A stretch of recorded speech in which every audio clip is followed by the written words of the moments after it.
Great. Hello. Good morning, William Keyte. How are you doing? I'm good. Thank you very much, Karen. Good to be on. It's very good to have you back on. I can't remember when we last spoke. It was this year. I think it was this year, wasn't it? Earlier this year. Yeah, Or it's was a it last few year? months back, wasn't it? I A think. few a But, few months back, yeah. And I was left like with bated breath because I know we were talking about a spiritual side of stuff, and I was got very excited. I wanted to carry on talking about it because you're actually from a legal background, aren't you? I'm not. No. Oh, okay. Oh, you're No. not. I So there's have no legal. one or two people close to me that are of a legal background who, yeah, I have endless conversations with. So I know quite a lot now about how the justice system functions. I've come to understand about the English, the system of law under England and Wales, how it operates, its history, how the justice system has evolved. Yeah, I've had to go into that a lot, and how it's operating right now as well in all of its different aspects, in not only the courts but the legal profession as well. So yes, I've had to go into that a lot, but no, I'm not actually from a legal background myself. Right. Okay. So you've learned. So I guess when I say legal background, you're not like you're not in the courts doing legal stuff, legal work, but you have researched to the nth degree. I think the knowledge you seem to have is it's very been a inspirational. long it's been a long ride. I mean, originally I was a teacher, I was a musician, um, and I then became an IT guy and a coder. I've done a number of different things actually, but yeah, within the last 20 years or so, I started to research the sort of the real geopolitics of the world and on the world stage, the great game, the games that are played geopolitically, the things that you don't see obviously in the sort of mainstream channels of academia.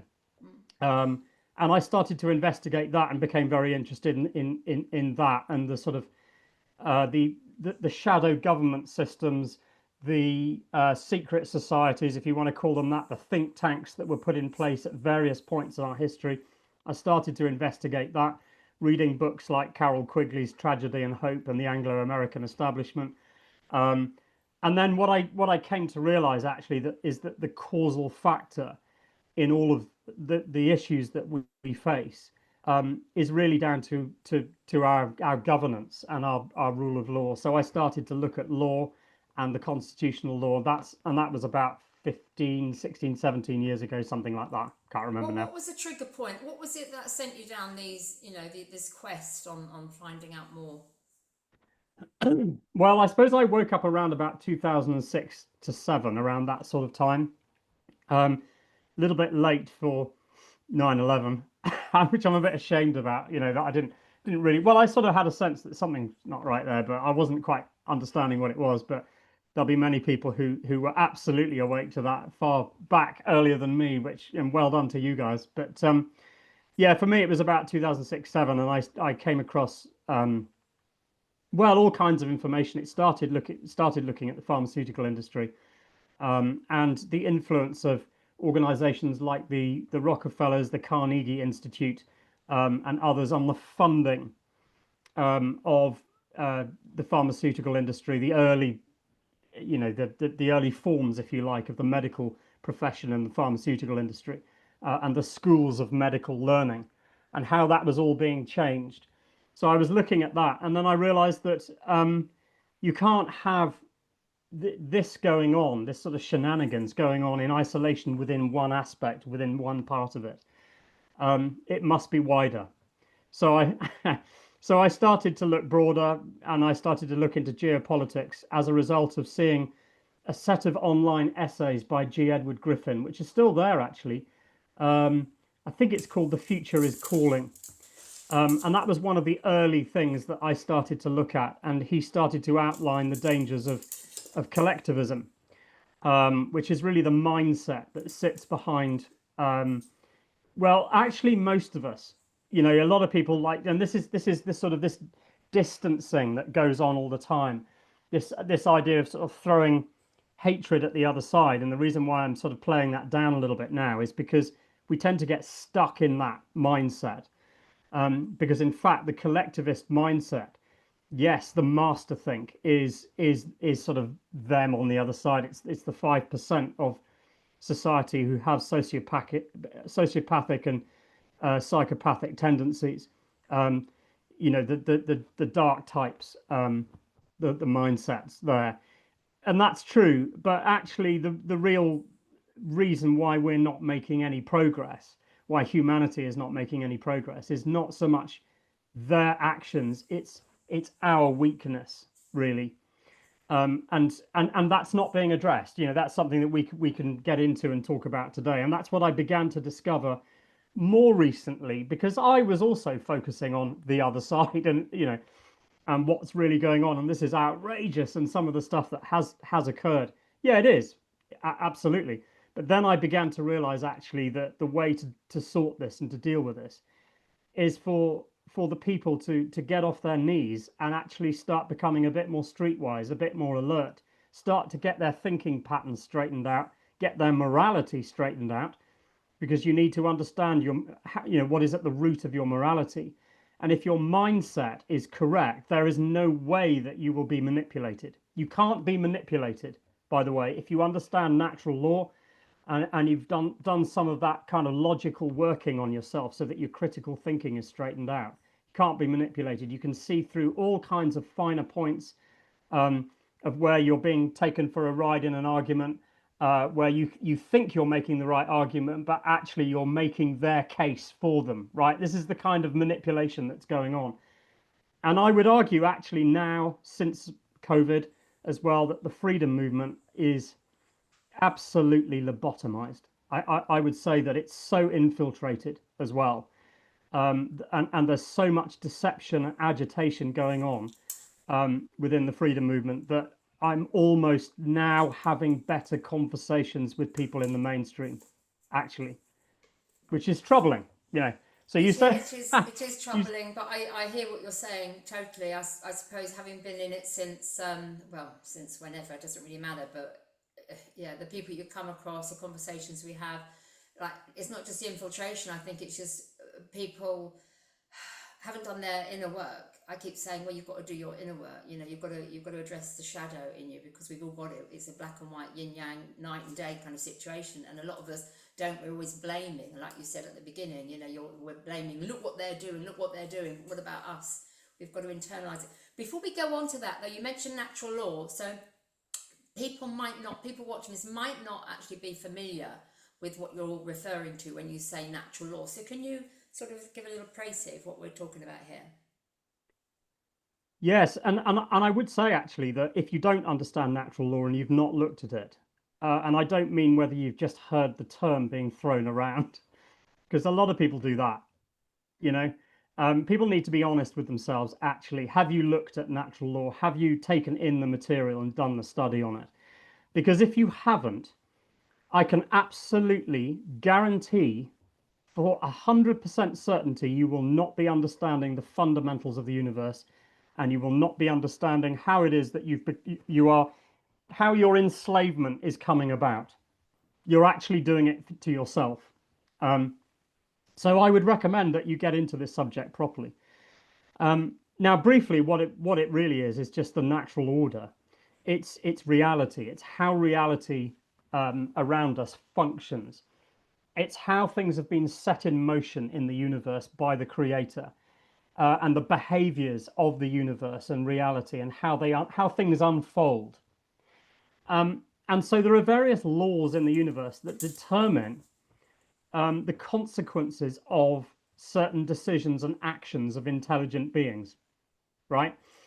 And so this is really in a way down to our nature as human beings, that if we operate in certain ways, and we take certain decisions and certain actions, then you're going to get, through a sort of a rearrangement of dynamics within reality, you're going to get certain effects back to you.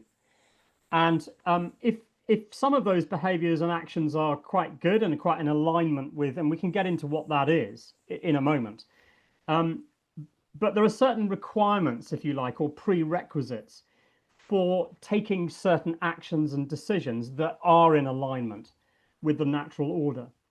And if you do that, you're going to get good effects generally that resonate with success, that resonate harmonically with your life, and they're going to prop you up.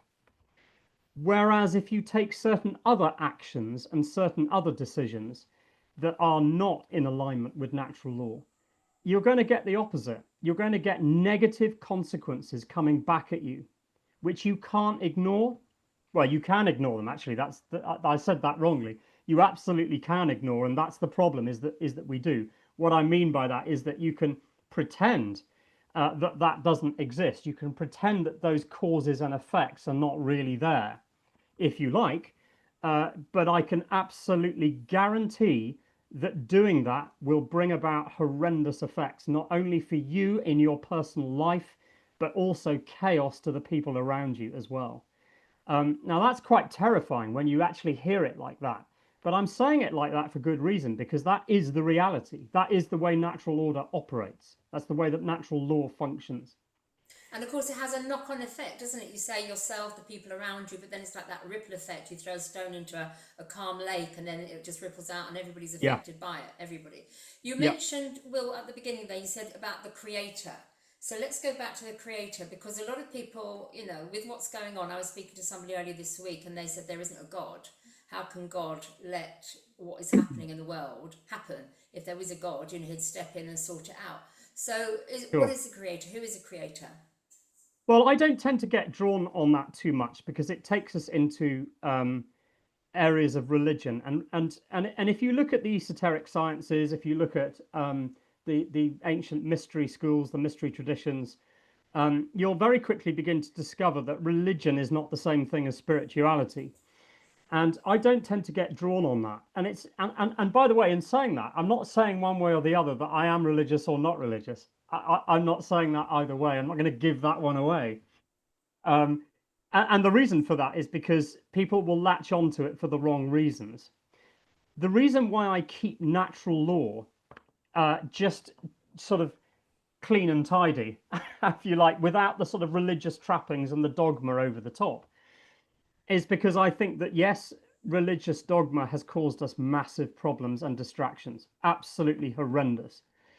That's not necessarily to say that religions do not have truths underneath them. Absolutely they do. What I am saying is that at the spiritual level, you can actually come to discover the realities of our own nature and the universe and this world that we live in, just simply by observing these tendencies that I'm talking about. So whether you are religious or not, if you get into religion, what I was trying to do on one of my recent videos, I was trying to say that you're, and we'll get onto this, the rule of law and the understanding of the sort of the moral framework of your society.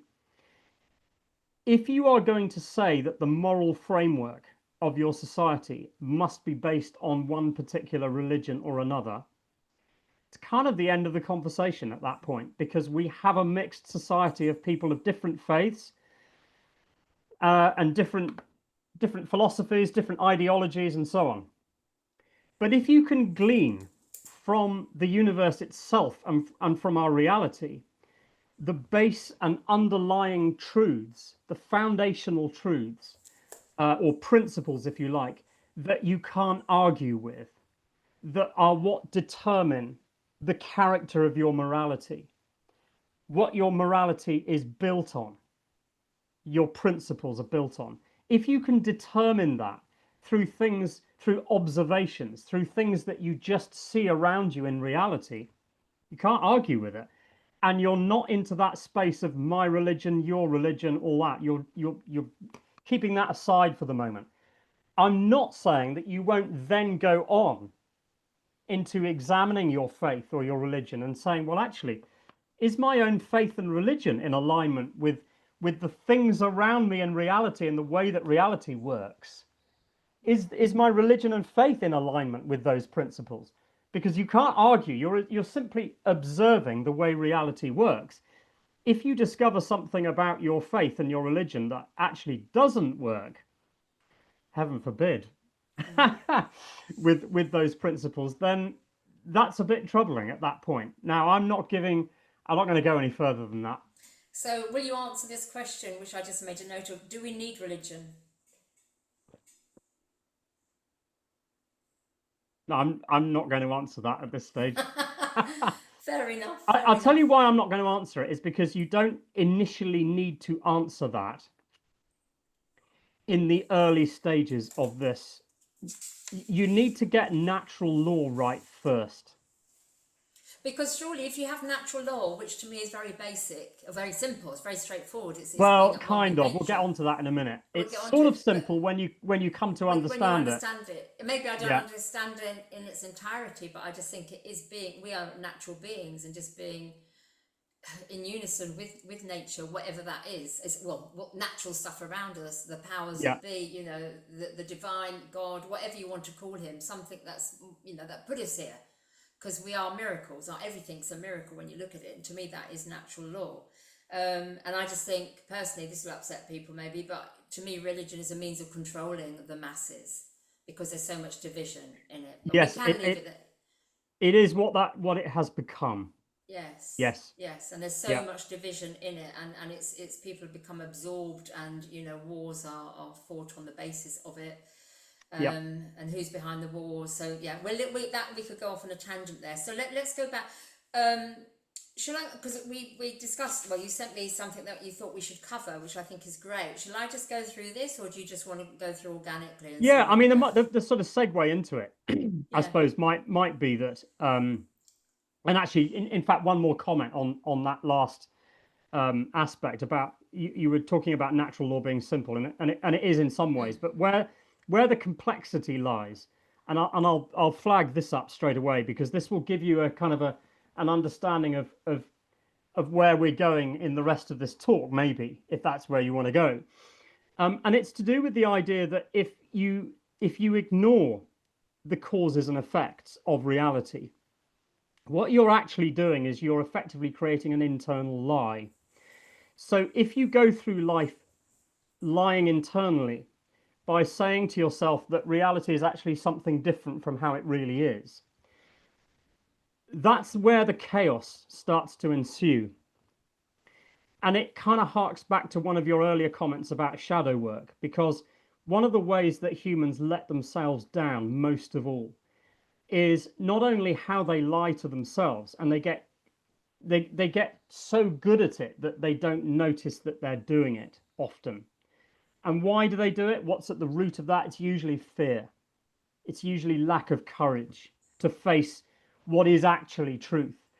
Okay, now usually when truth is a little bit difficult to face in the early stages, when you start those little micro lies to begin with, it's not actually that bad usually. Yeah, what causes it to become really bad is the continued laying a lie on top of another lie, right? So that it becomes, and then what happens is that your life then starts to deviate off, or your imagined life, because of the actions that you take as a result of those false beliefs, starts to take you into a really bad space, because you're now acting in opposition to reality, right? So this is the nature of how we can let ourselves down, and how natural law delivers back chaos to us. It's really down to the fact that we are internally lying about things. Now, this is the really important point, and this is why understanding natural law is quite complex at times, because the way that humans most let themselves down, and the way that that internal lying often manifests, is not in the things that you do. It's usually the opposite. It's the things that you choose not to do, choose not to focus on, or pay attention to. It's in the things that you choose to remain silent over and brush under the carpet. This is really awkward stuff. People aren't going to like this. But that is usually the way in which people do not adhere to truth. That's the way it normally happens, is in the things that you are not doing, not paying attention to. The But decisions I'm, that... I'm pleased you said that, because maybe people, even if they're going to hear it, they might listen. But does it go in? Perhaps they dismiss it and shove it under the carpet. there's a saying, isn't there, that like first, I think in the Second World War, one of the wars, first they came for the gypsies and they came for the handicapped, then they came for all these people, and then it's just me, because people didn't do anything about it, and Yeah, that's it. And we've all seen it in this freedom movement, whether people are awake, aware, they know something's going on, but they would rather put their head down and read a book or watch the telly or go to football.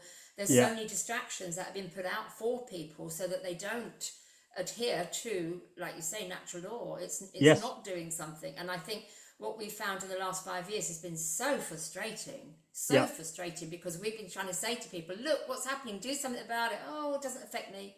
I know yeah, people yeah. now, they're still my friends. Oh no, I'm in my own little bubble. I'm not interested, and away they go. And I think that's kind of irresponsible, to say the least. But you take the horse to water, don't you? You can't force them.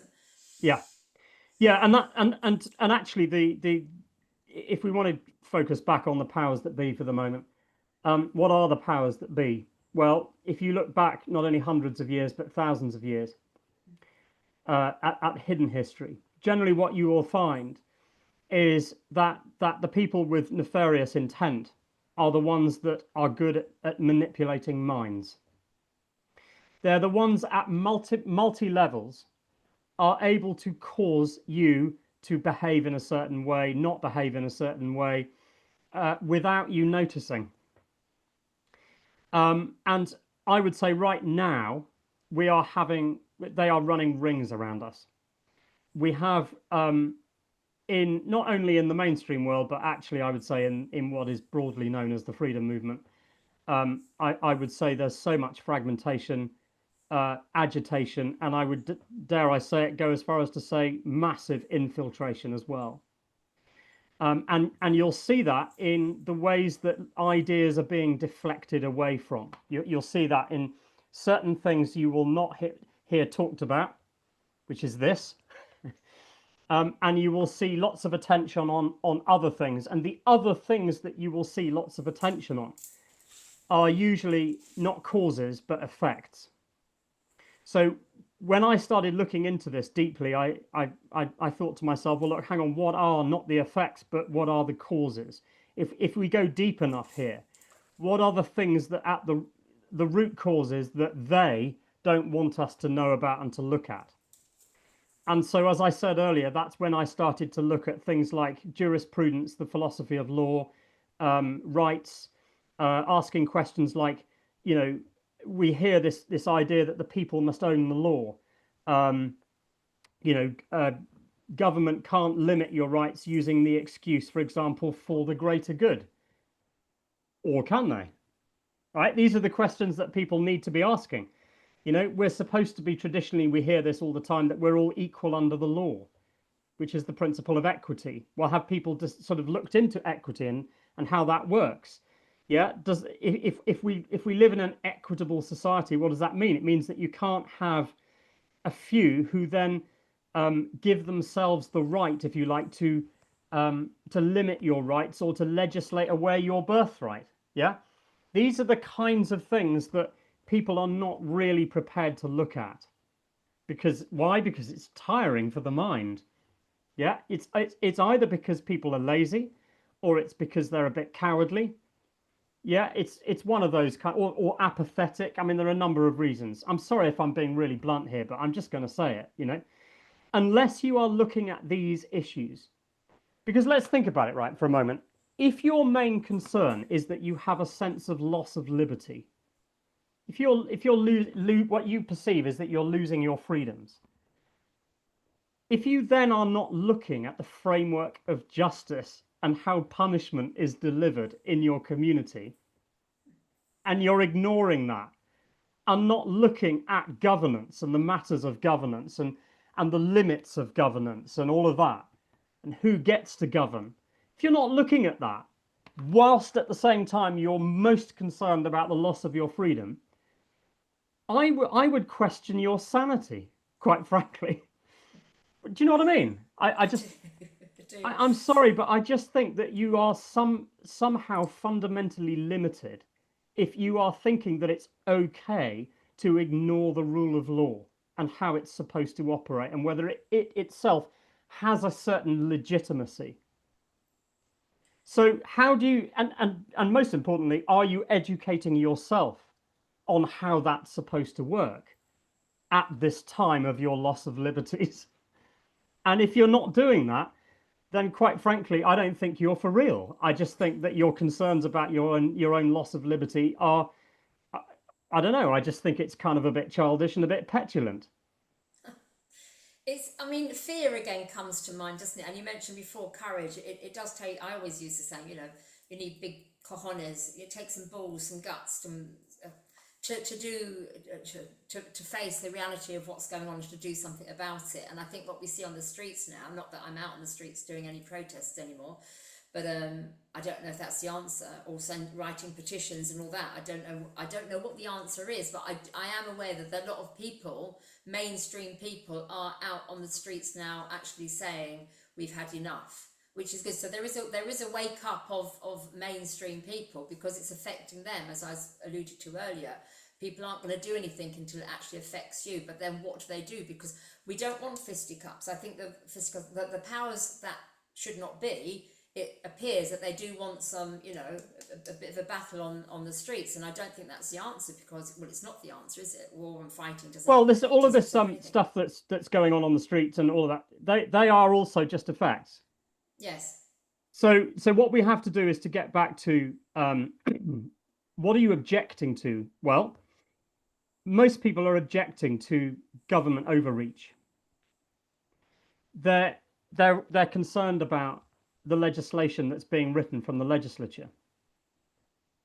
So if we just take this logically through, where we need to go with this is, does that mean in a sense that the mindset of those in government is somewhat at odds with you? Well, if that's the case, then maybe you need to get into, well, what should the legislature in our country, what should it be doing? Does it have carte blanche? Can it write whatever legislation it likes, even if it sounds unconscionable and offensive to your sense of morality? Why is that happening? Yeah, and when the government claims that, as it does on its website, through this phrase, parliamentary sovereignty, because that's suggesting that they can write what they like. So what you've got at the moment is a constitution. Well, it's not a legitimate constitution, because it's not operating correctly. It's bent out of shape.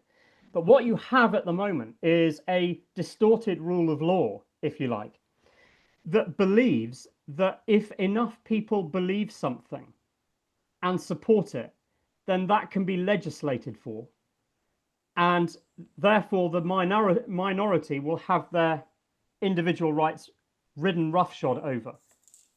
That's what people, and actually most of society, and by the way, Karen, quite a lot of people in the freedom movement still believe that.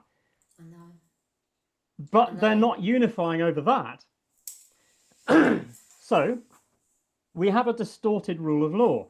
So let's back up and look at how the original rule of law was supposed to operate. If you peel enough of the layers back, what do we get to?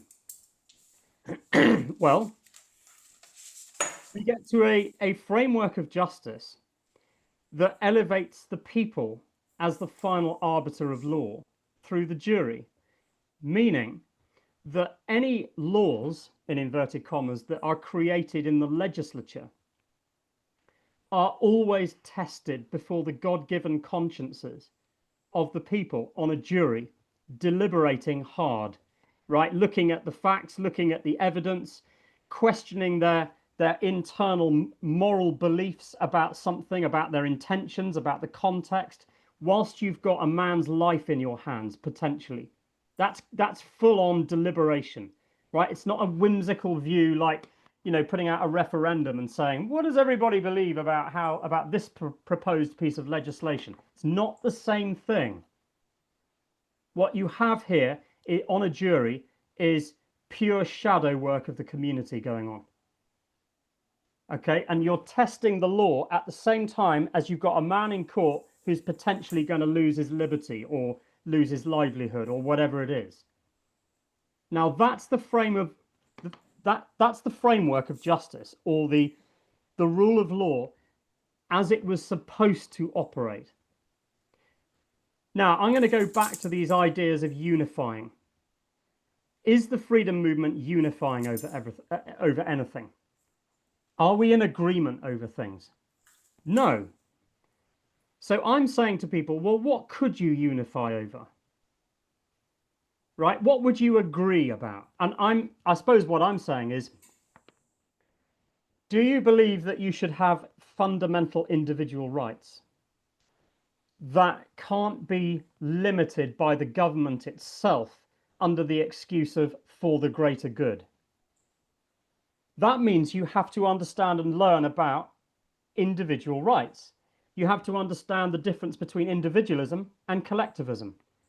Or instead of collectivism, you could substitute that with communitarianism, which is this idea of groupthink, that for the greater good, we are going to limit your individual freedoms.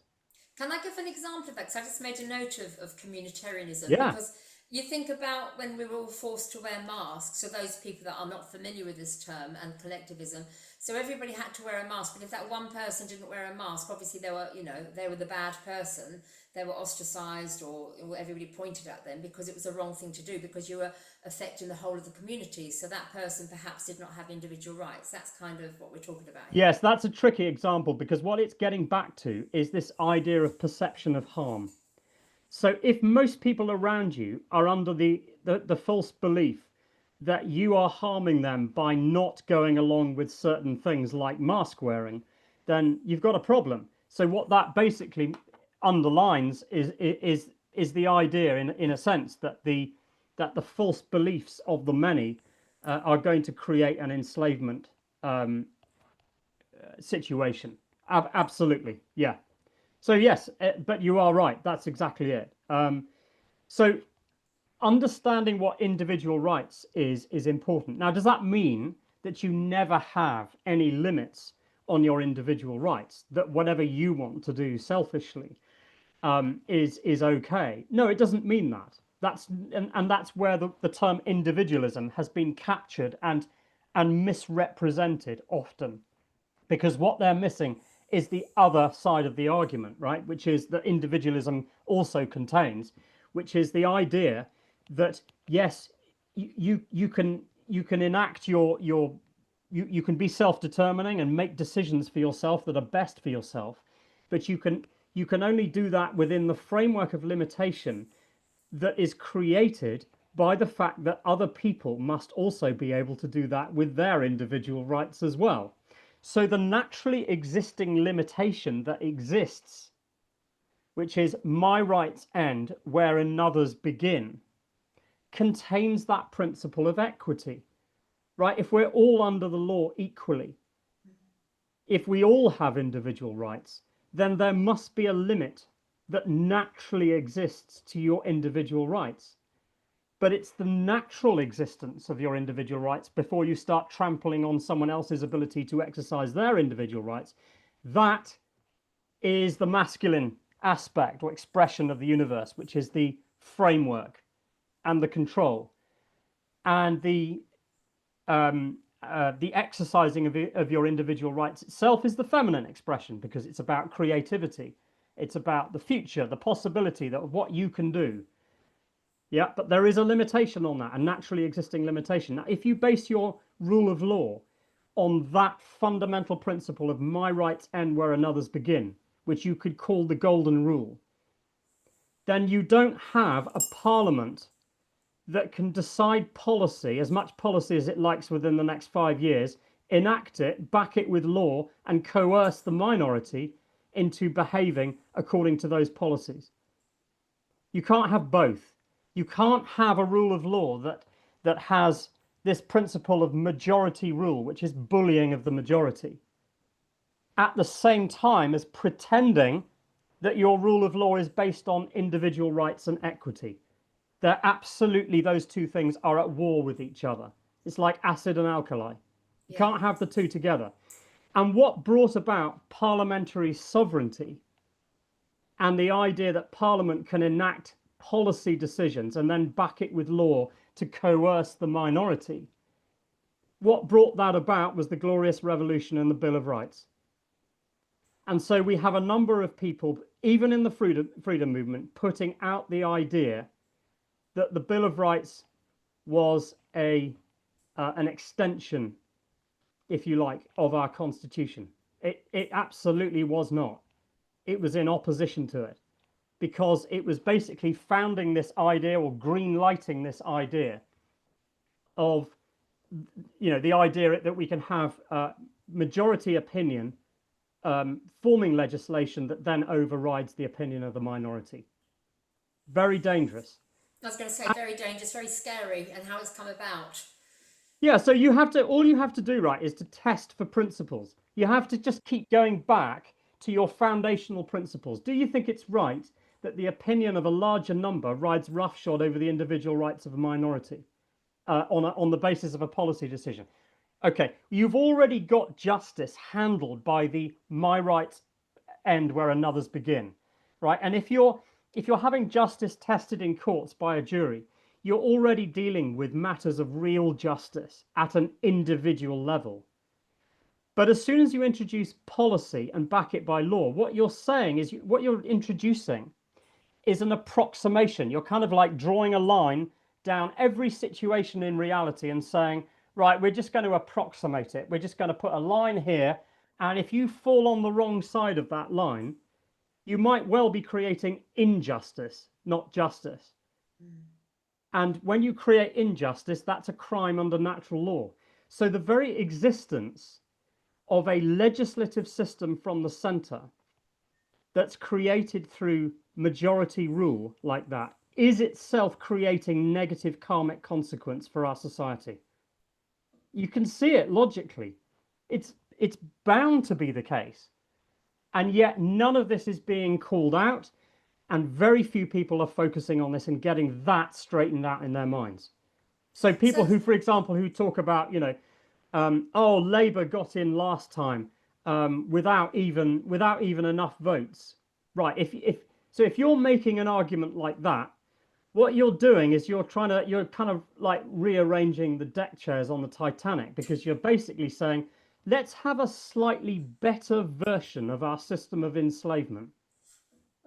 That's what you're doing. That's what you're saying. I love that analogy. I don't know if that's one that's been used before, but I like how you describe it. Oh, that's quite well known. That wasn't being particularly original in using that one, but yeah, no, it's very good. So going back then in time, because I thought it was so trial by jury, and there's another one, isn't there, that I get muddled up, where you have the 12 people that are the jury. They're the ones that decide the fate of the person that's in the dock.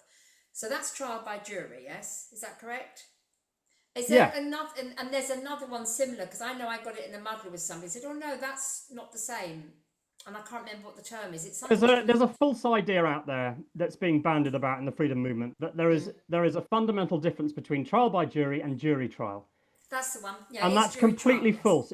It's a ridiculous idea. All it is, they are just two interchangeable terms for the same thing.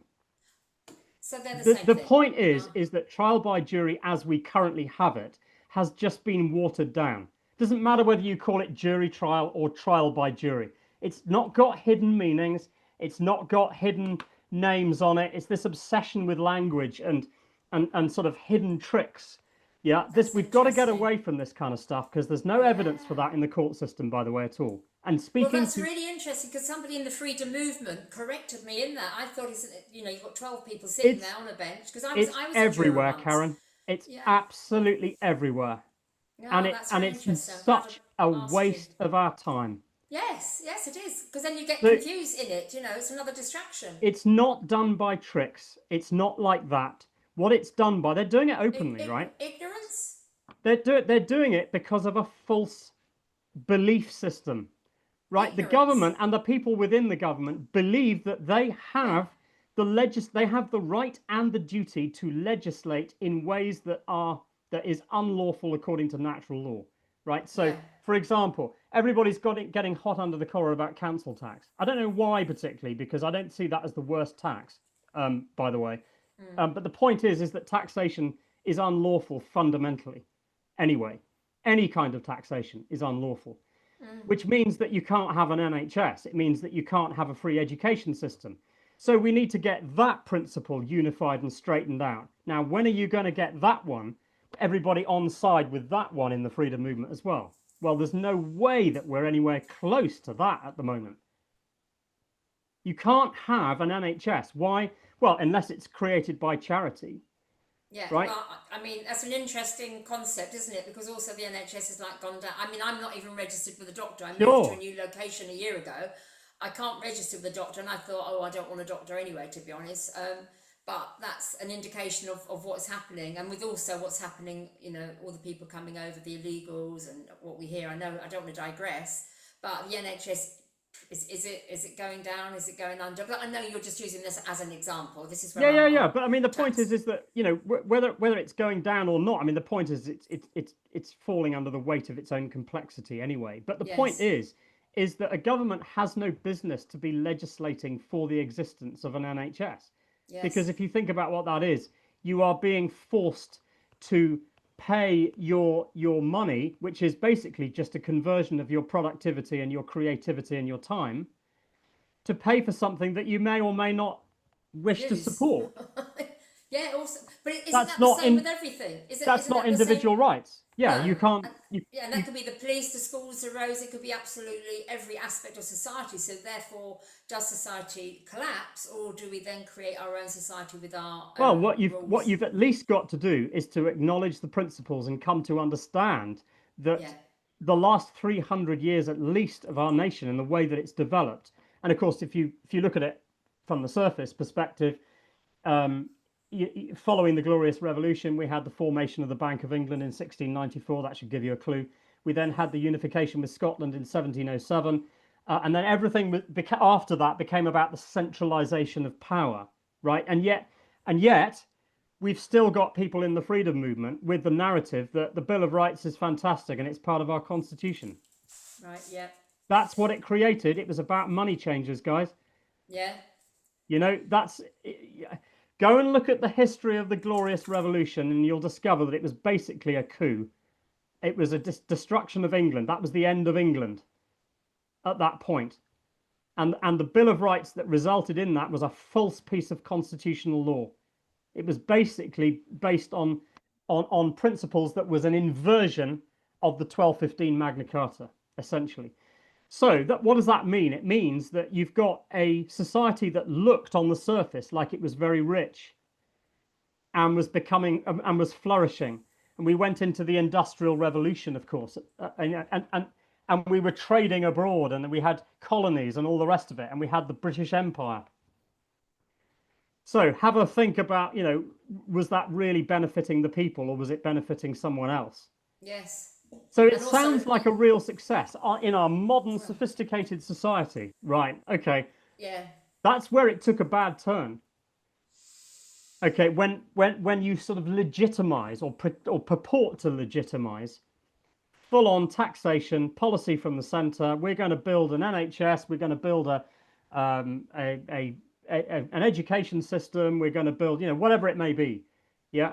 But you don't have the right to decide those things for other people. They have to develop organically at the individual level and the local level. That's all you can do. On the back of that, imperialism and the empires, whether it's Roman, British or whatever, look what's happening now. We are being made to feel guilty, or it's our choice if we feel guilty. But I think I saw headlines on a newspaper, the HMRC, are training people to be apologetic for being white and British or blue-eyed or whatever else. I mean, it's just gone berserk. Yeah, and that's not our doing, is it? It's like the powers that be, or should not be. It's our doing for falling for it. Yes, for falling for not saying no. I think the word responsibility needs to come in here, doesn't it? I think we have to take responsibility for our actions in every capacity. I'm saying I don't want a doctor because hopefully I'm going to be healthy by looking after myself, so I don't need the doctor unless, you know, I break a leg or something. But I think responsibility in every capacity has to be a word that we use. Well, it's being honest about it. You know, it doesn't necessarily mean running off and saying, well, I'm just going to have a private doctor now because it's wrong for me to go to the NHS. You've got to remember that you've probably been paying your taxes through your life already. It's a little bit like an insurance. And so therefore, are you now not entitled to to utilize that because you've been paying into it already. It's a bit different when you're like 18, 19, 20, Yes. and you haven't paid any taxes yet, and that's Yeah. a bit tricky. This is why it's a problem. What I'm really saying is that this is about education. This is about people getting real and honest with themselves about how it is that we are committing immoral acts by going along with things that are essentially untrue. They're things that are in opposition to truth universally. Yes. That's really what it is. Yeah. And you're not going to get there until you've had a bloody good look at the rule of law and how it's supposed to operate, and what individual rights is, and what equity is, and start to realize, how actually there's been a distortion there, so that you can start to spot the deceptions when people are still deceiving you. And by the way, that's just as much inside the freedom movement as out. Of course, yes. You've mentioned that several times, and I get that message strongly, loud and clear. The word greed just came up to me because going back to the NHS, and if you haven't got a doctor or you choose not to use it, whatever, I just inquired about private healthcare. I thought, well, let's just see, I'm getting on Yeah, a bit, let's just see what private healthcare is. And somebody came back and they were quoting like 150 quid a month, and I kind of laughed. And yeah. for something that, I've got no ailments, again, touch wood, but the fact is you've got people that are greedy because they know what's happening with the NHS, and people are choosing to perhaps go privately. So they want 150 quid, 250 quid a month. It's greed. And this is all part of the same problem, isn't it? In It my is. mind, You're anyway. absolutely right. That is part of the same problem. And actually, if we were in a situation where we were all just a bit more honest about the fact that you can't just have a system that's paid for by taxes, but if we were all doing that all of the time and just individually taking ownership of our health by going to pay other people to do that, it would probably be a lot cheaper anyway. Because if we were all doing that and that was a normal way of doing Yes, things, and yes, also we were holding people to account and calling things out, calling out wrongdoing, calling out corruption, shifting, with our feet and saying, I think that what you've just quoted me there for, the price of healthcare for a month is obscene, and I'm just going somewhere else. Sorry, yeah, and you vote with your feet, then the market forces will, that's that what you're talking about there is sort of Austrian economics, really, which is don't don't artificially mess around with economics. Yeah, it's the Austrian yeah, school of economics, which was basically just naturally trade. I mean, ultimately, we might even discover that we don't even need money.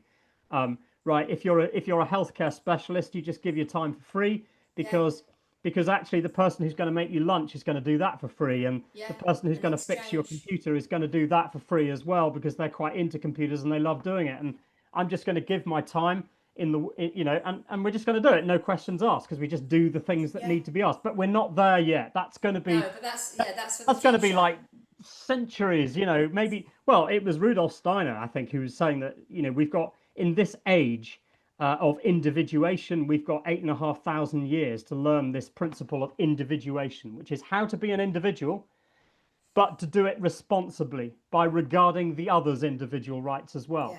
Yeah, we've been given 8,500 years for that age, according to anthroposophy. So, we're a little way off that, right? So, so we have to accept that and we have to come to understand it. But my purpose is to educate people, and slightly, and some people don't like it, and some people love it. Give people a bit of a kick up the backside on this stuff, and actually say, look, you're not going to get change. You're not going to get real change until you start being real and honest with yourself about your actions, about your critical thinking, about your morality. What is the foundation principles of your morality, and how does it really work?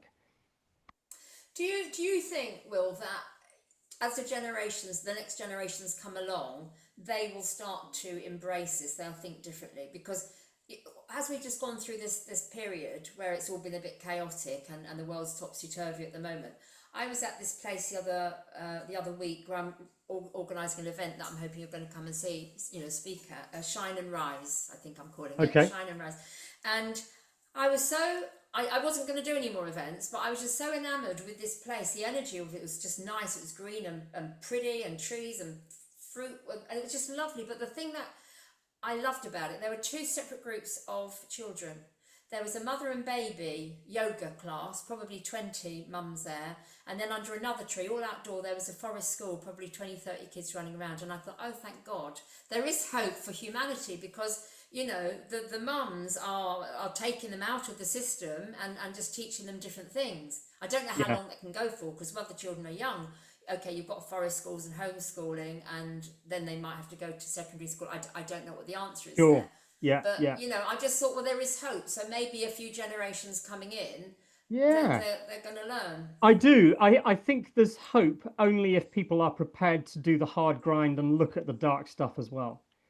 Yeah, Yeah, it's not about love and light. It's not about let's just do beautiful things and hang out in lovely places. And you know, it is that too, because we have to give ourselves the you know, we have to set our intention. We have to you know, get it clear in our minds that this is what we want. This is where we're driving towards, and that's great. And we do need that, but not at the expense of looking at where we're creating self-destructive patterns within our own stuff.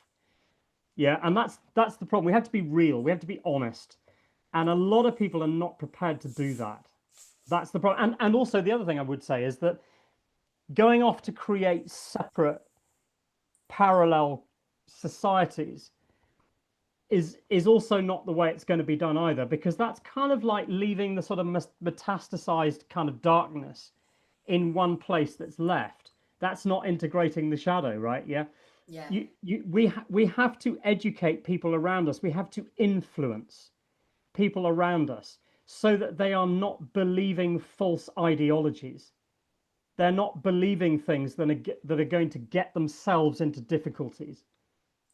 And how, at the moment, a lot of us are doing that ourselves. yeah, Yeah. So but I mean, there's not. I know you run training courses. I'm assuming you run training courses. People can sign up to. Was it Law and Alchemy, isn't it? .org. yeah, I'll put yeah. your details at the bottom, so you can help people find their way, because that's what it's about, finding their way. But a lot of people want to stay lost, which we've mentioned at the beginning. A lot of people just can't be bothered. They just think, what's the point? Or they just don't want to. They're lazy, as you said. They just want to get on with their Sunday roast and their football and going to the pub on a Friday, and that's enough for them. So do we leave these people behind, or do we keep banging their heads against the wall, which ain't going to make any difference? We It's just a have to choice. keep trying. Have to use, and we have to use different techniques. You can't just bash people around the head with these ideas, No, which is what I'm quite good at. but it's not that's not the working. only way that I do it. You know, when I'm out and about and I'm having conversations, you do it by questioning. You do it by getting the Yes, people into conversation. You do it, you know, you do it in other ways. I mean, I'm quite busy at the moment on Twitter, actually, mainly social media at the moment, dropping in be some careful. dropping in some. Yeah, no, but the great thing, yes, true, but the You great don't thing want people about, knocking on your door. well, the great thing about this topic though, Karen, is that it's not, that's not the kind of stuff that's going to get you into trouble, really. No, But no, it's the causal stuff that we need to be doing. If you're starting to ask questions about people about, you know, do you think the government can do anything it likes? Right? You know, that I don't think the police are going to come on your door and ask. You know, in other words, we're talking about things that really get people thinking. They're not things that are going to get people into trouble generally on the whole. So we need to get busy doing this. We need yes, to be doing it in every aspect of our lives. We need to be shouting from the rooftops that the government is at the moment making moves to further deteriorate our trial by jury. I mean, have you been following the stuff about the Leveson review? no, I It's haven't. Tell me whole more. swathes of the freedom movement are unaware of the fact that there's a current backlog of cases in the Crown Court, about 75,000 cases, I think it is, which has been a kind of manufactured problem over at least 20 years and probably longer of underfunding of the justice system. It's like a perfect storm of manufactured problems. So now what they're going to do is use that as the excuse to get to further degrade our trial by jury. But very few people in the freedom movement are concerned about that. They're not talking about it. So lots of Wow. people say, I don't know whether you remember that Jamie Michael case in Wales, where there was Yes, that chap who got returned. The verdict was returned in 17 minutes by the jury, not guilty, of yes, him making a comment. Right? But we're in a very real situation in only a few months' time, and I suspect the legislation has already been drawn up, by the way, where that individual, Jamie Michael, probably won't get a trial by jury next time. So people are saying, okay, yes, some people are saying, okay, the way forward is to make sure that we prop up the notion of trial by jury in our justice system. Well, you're about to lose it from an already low, dreadfully low place of 1% cases reaching a jury to almost nothing. But can And you not yet select hardly it? anyone is saying anything about it. Can you not say, I want a trial by jury if you are No, summoned to court? I thought you had no, a choice. no. This is precisely the problem, right? Is that people are not understanding about indictable offences, either way offences, um, and magistrates' courts, summary only offences. Is that they classify or categorise offences in the system according to how serious they are and what kind of justice you are going to get. But nobody's taking any notice of this. So what's happening is that the government has decided for itself what kind of justice you are all going to get, even though in Article 39 of our Magna Carta it says no man shall no man shall lose his estate, etc., except by the judgment of his peers. So no, people are not focusing on this. They're not paying attention. What can we do? Well, what can we Shout do and to scream about it just every shout on that? Is single there week. nothing more? Is there nothing more that we can do? Like if you No, are summoned to court, can you not say I'm not going to? I'm only going to go to court if I have a trial by jury, because that's what I thought I'd seen somewhere in this freedom world. no, that's all distraction, Karen. All of that is distraction. They absolutely fundamentally believe that what they are doing is not only correct, but they have the right and the duty to legislate that in place. We have to look at the mindset, Yeah. the very constitutional ideology at the top. Yeah, the rule of law that they believe is that Parliament is sovereign. So they believe that they have the right to legislate away your birthright and that they have the right to recategorize offences so that you don't get the kind of justice that you're supposed to have.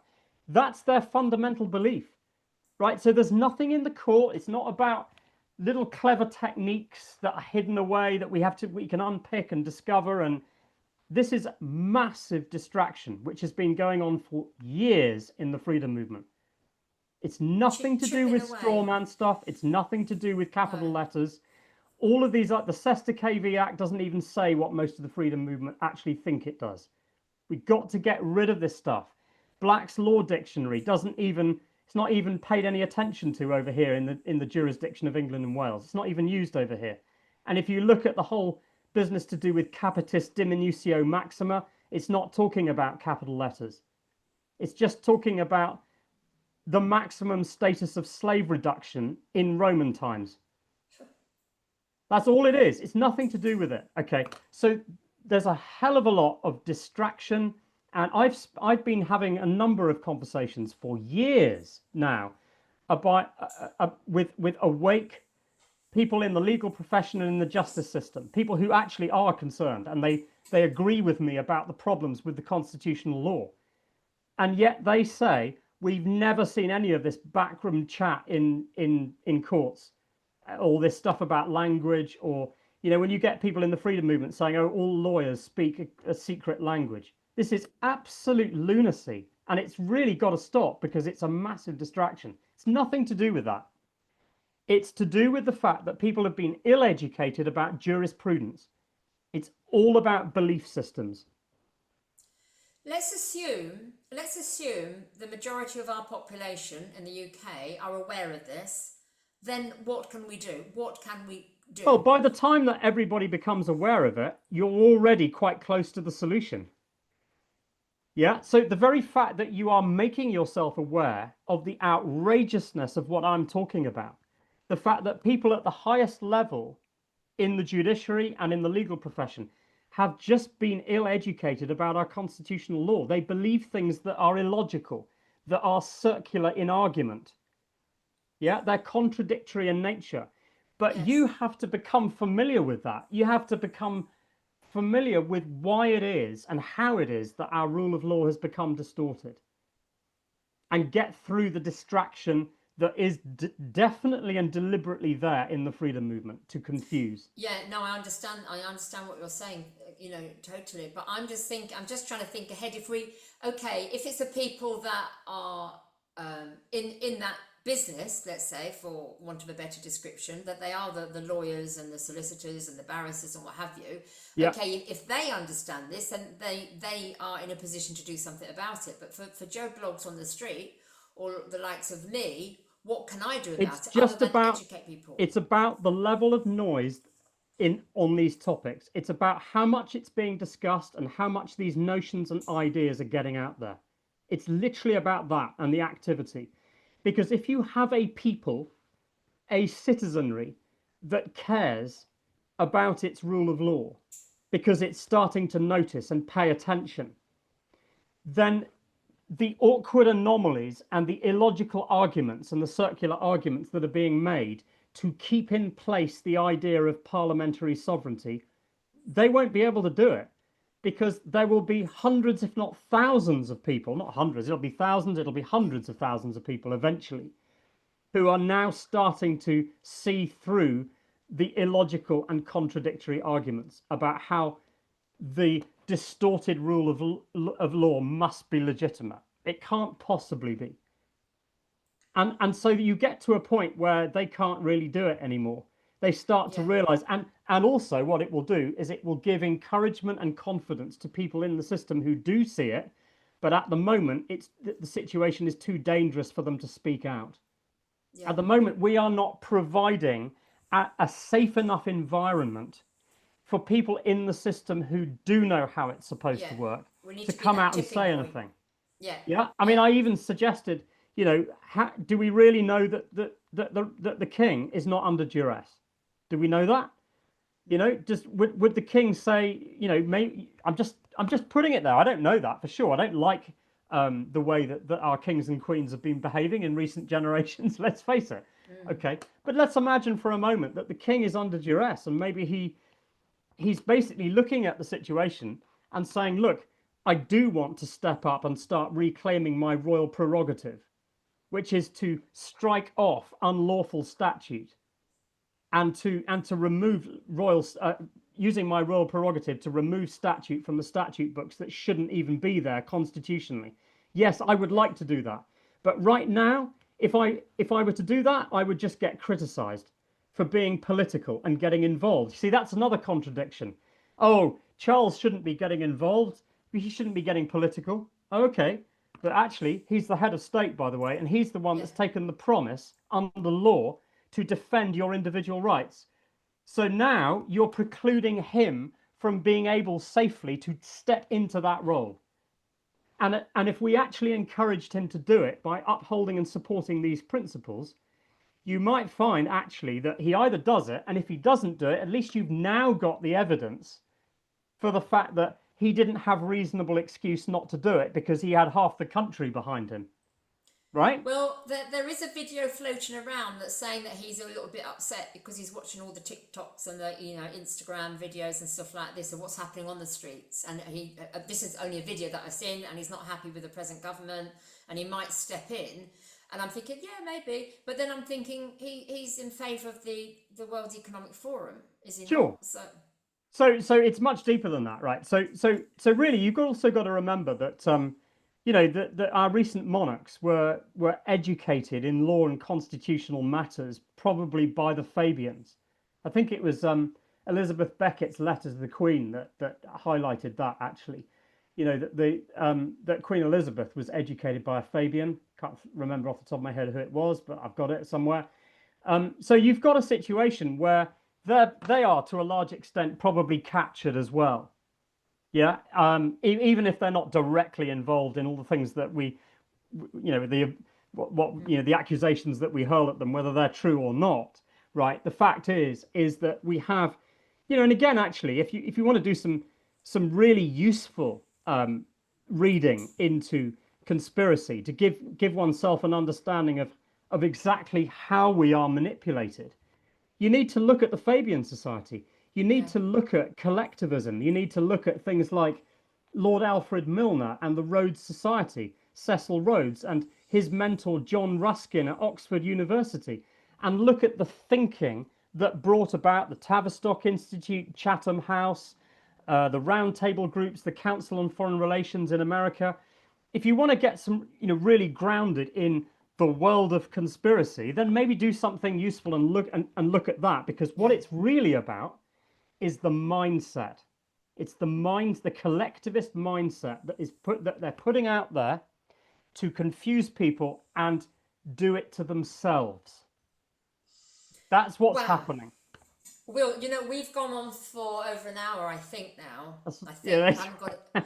And I could do another hour, but I just think we might lose people that are watching this. I'd like to come back to this on another video if you're up for it. I think we should wind up now, because certainly, this no this problem. isn't anything that I thought. I mean, it is what I wanted to talk about. I just leave it as an open platform for you. But there were other things that I wanted to talk about which we haven't even touched on. So maybe we can save that for another one if you're up for it. Yeah, Yeah, of course. because I think it's like you say, we've got to get this information out there. And if we do more videos, I know you do lots of videos yourself, but sometimes it's quite nice to interact with somebody that can ask Yeah, I haven't silly recently. I mean, questions. the last video I did was 4 months ago, and I'm about to do another one actually. But I've been taken up with It's, other things. yeah, But but it's yes, great that you do. I think I encourage you to do those, because I watch them and they are so informative. And like you say, we've been taken on a long path, windy path in the wrong direction.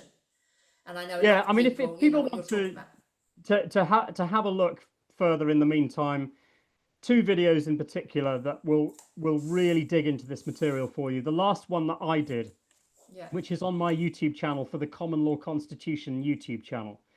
So the website commonlawconstitution.org. I'll It add has that. an I've got it. Yeah. associated YouTube channel, and the last one that's on that is called Natural Law Towards a Greater Understanding of Your Constitution, something like that. And it's from Right. about 4 months ago, and it's got a swirly pattern, a sort of sacred geometric pattern on it, and it's talking about natural law. And I would recommend you watch that. If people watch, it's just over an hour. It's about an hour and 10 minutes, something like that. Yeah. And the other one actually just recently was a conversation I had. It was a UK column interview with Ben. I would recommend watching that, because it's at a fairly sort of quick level. It's quite swift. It goes through the whole thing quite rapidly, and touches on just enough of all the different aspects of it, and makes it quite clear. So again, it's quite manageable. Yeah. But I would recommend watching that as well. So that's Yeah. it's on commonlawconstitution.org. If you want to see that in the news section, I've just linked to it. It's about 3 things back, something like that. And the other website, which I've slightly neglected, but yes, lawandalchemy.org, is really more about the deeper stuff to do with natural law, the human psyche, all of that kind of stuff as well. But yeah, no, Karen, thank you. It's really, I mean, it's always animated, and I always get kind of like worked up about it. And the reason why I do is because I'm seeing huge numbers of people like doing this to themselves, and it worries me, and it scares me actually, because they're not strong enough, and they need to get off their knees and become more streetwise, and more in control, and keep calm and not Yeah. react emotionally, and start being a little bit more alert to how they're being manipulated. And if we can start to see that and look at the causal factors of the rule of law, it would be game over for the other side. That's the positive message. It's all in our hands, actually. Yes. But you have to do some real stuff. You've Yeah. got to look at the dark. You've got to look at what you're scared to look at and think about why that is. You've got to look at the rule of law. You've got to look at your morality and get that straightened out. So you've got those foundational principles in place. If you can get that sorted, then we're going to start making Then progress. homeward Definitely. bound. Well, I mean, a lot of people are getting off their butts now, or rising from their knees and doing something. Maybe it's not this yet, but at least they're open, and they know something's not right. So that's the door's open. They're just got to walk through it and look around, haven't they? Absolutely. Wow.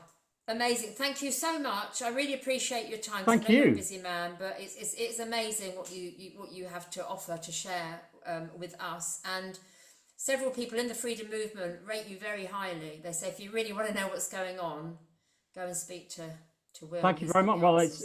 it's not about me. It's about the information that I'm putting out, and Well, share yeah, it. You know, if yeah. you do like it and it resonates with you, then please signpost it and share it Share everywhere. it, get it out Yeah, there. because I'm Yeah, not getting that. People are not really sharing it, and that's the reason. They love it, and I get lovely comments back, and I get yeah. emails from saying this is great, and you know, and I look at it and I think, okay, well, share it then. Do And something about it. I know Yeah, you exactly. haven't.